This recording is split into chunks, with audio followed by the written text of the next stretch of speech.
we got Jacob and Esau. So Esau was just 1 minute older than Jacob, but so he was the firstborn.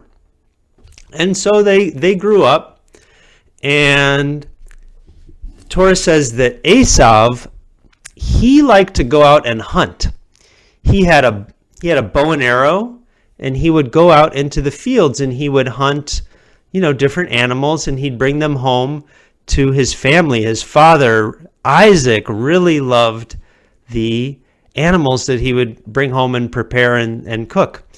And Jacob, the Torah says, he didn't like to hunt that much. He didn't like to hunt at all, actually. He would just stay around in the camp, in the tent. So one day, Esau, after a long hunt, came back and he said, "Oh, I am so hungry." And he saw that Jacob happened to be cooking a pot of lentil stew. Esau said, "I am so hungry. Please give me some of that lentil stew that you're making." And Jacob, because he wasn't, he was sneaky. He was also not necessarily the greatest brother at this point.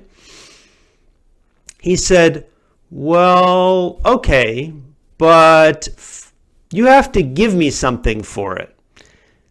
You have to give me something called your birthright." Now, what a birthright is back then, the oldest child would get to inherit all or most of the family's land, the father's land, and other things that they had. So it was like a special privilege of being the oldest, and you'd get to get all of the father's land after he died. And Esau said, "Well, I am so hungry. I don't care about this birthright. I'm just going to give it to you. So fine, I'll give it to you. Just give me some of that soup. I am so hungry." So Jacob said, "Okay, here's your soup." And so Esau gobbled it down, and thank you, and he ate it.